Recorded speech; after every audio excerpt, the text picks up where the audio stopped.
남편은 처가에 가지 않겠다. 아내는 시댁에 가지 않겠다.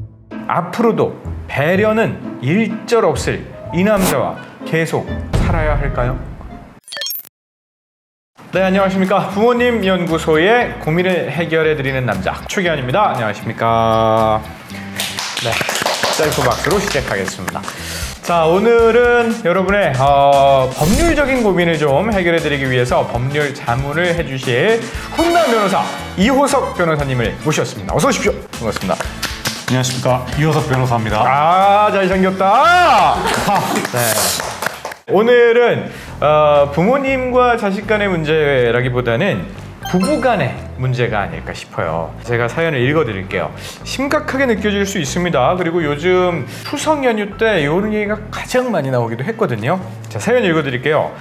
친정이 거리가 멀어서 결혼 10년 차인데도요, 명절 때 친정에 가본 적이 없습니다.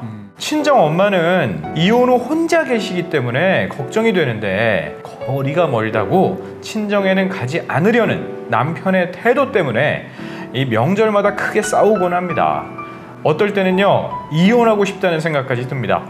앞으로도 배려는 일절 없을 이 남자와 계속 살아야 할까요? 아, 이게 고민이에요. 사실 이런 고민하시는 분들 말로 표현은 못해도 진짜 많으실 거라 생각이 되고요. 실제로 요 기사입니다. 명절 후에 우리나라 이혼율 증가가 엄청나다고 합니다. 2018년에는요 9월보다 10월의 이혼 건수가 무려 34.9%로 증가했고요. 통상적으로 이 명절 후에 이혼 상담 건수가 두세 배 이상 올랐다 그래요. 자, 그렇다면 우리가 궁금한 건 이렇게 부당한 명절 처우, 요게 이혼 사유가 되는지, 실제 명절 후에 이런 이혼 사례가 많이 있었는지, 이런 것들이 굉장히 궁금해요. 네, 사실 아까 말씀 주셨지만 명절이 끝나면 이혼 상담이 좀 많이 들어옵니다. 또 특히 가족들이 모여 있으면 다툼이 좀 많으시죠? 요 이혼 사례로 사건 많이 의뢰 맡으셨죠? 예, 맞습니다. 예, 이런 비슷한 사례가 있으셨어요? 아, 요즘엔 너무 많습니다. 아, 진짜요? 네. 너무 많다고 할 정도예요? 예전에는 명절이 되면 보통은 이제 사연이 에피소드가 제사, 고부 갈등이었는데요. 이제는 조금 사회가 개인적으로 되다 보니까 그런지 몰라도 남편은 처가에 가지 않겠다.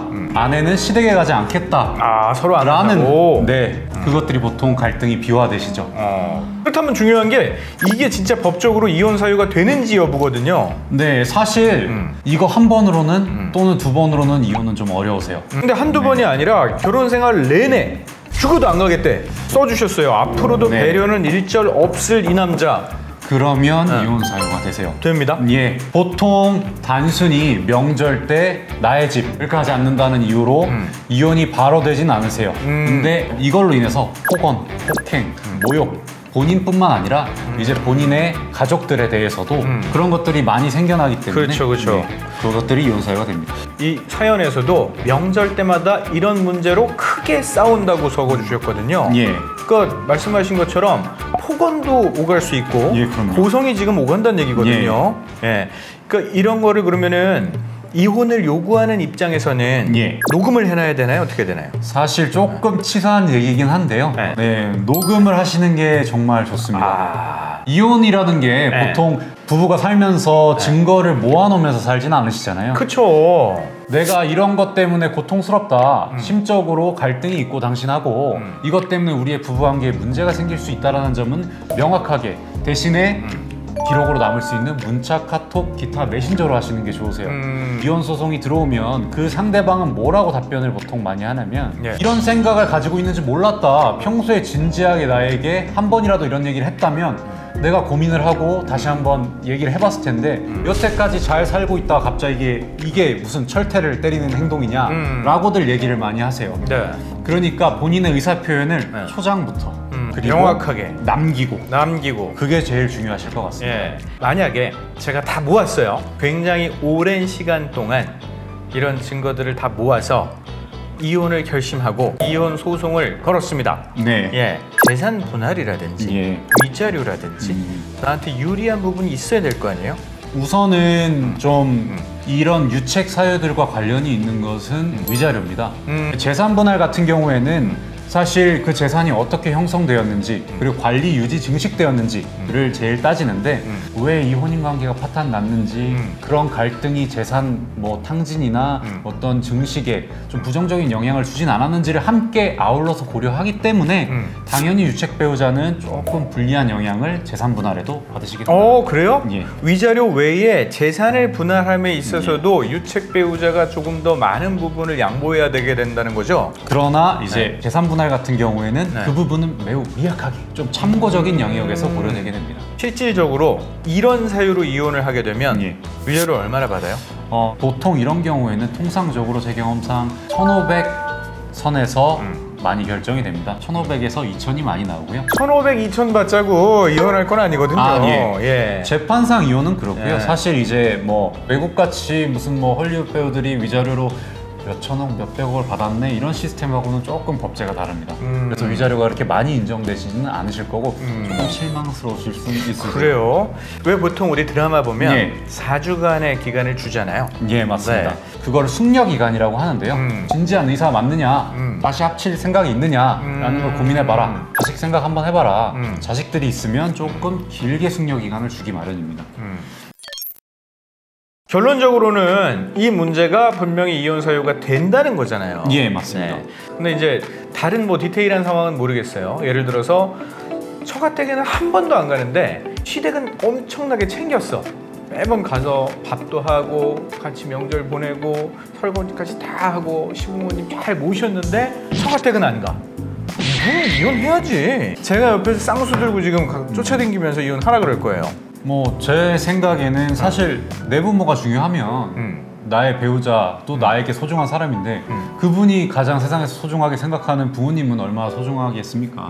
그래서 내게 소중하면 상대방 것도 소중하다는 것을 다들 좀 생각하고 사셨으면 좋겠습니다. 네. 아직 결혼 안 하셨잖아요. 네, 알겠습니다. 간접 경험만 하고 있습니다. 해봐야 알아. 이런 거는 직접 겪어봐야 합니다. 예. 네, 결혼을 했어요. 네. 예. 근데 오빠, 네. 나는 오빠네 집에 1년에 2번만 갈게. 대신에 오빠는 우리 집에 일주일에 한 번 와야 돼. 이렇게 나온다. 네네. 요거 어떻게 하시겠습니까? 네. 사실 쉽지는 않을 것 같은데요. 그만큼 저희 부모님한테는 제가 혼자라도 2배, 3배 이상 더 잘해야 될 거라는 생각은 들긴 합니다. 결혼 전에는 다들 그렇게 얘기합니다. 겪어보질 않았잖아요. 아무튼 요거 말이죠. 잘못하고 있는 겁니다. 그러면 안 돼. 그러지 마요. 예. 뭐 매주 가라는 거 아니잖아요. 명절 때 가자는 거잖아요. 예. 4대 명절 딱 4번 갑시다. 그리고 장모님 혼자 계시니까 찾아뵙지는 못하더라도 문자라도 좀 보내주시고 내가 이렇게 생각하고 있다. 이런 성의만 보여도 분명히 부인께서 화가 누그러지시고 사랑이 다시 꽃피지 않을까 저는 이렇게 생각합니다. 자, 들으셨죠 남편분? 요게 분명히 법률적으로도 이혼 사유에 해당할 수 있다고 합니다. 자꾸 이러시면 이혼당해요. 네, 이혼당하기 전에 꼭 개선해 주시기를 부탁드립니다. 자, 이렇게 해서 그러면 우리 깔끔하게 해결할까요? 예. 네, 고민 해결!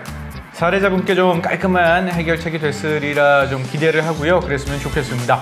자, 그럼 저희 앞으로도 계속 많은 구독, 좋아요 부탁드릴게요. 구독, 좋아요, 알림 설정. 무려 미혼! 대단합니다. 여기 밑에 지금 자막이 나가고 있죠? 전화번호가 나가고 있습니다. 혹시 지금 연애 중이신가요? 예, 연애 중입니다. 그럼 연락 주지 마세요. 이거 지워.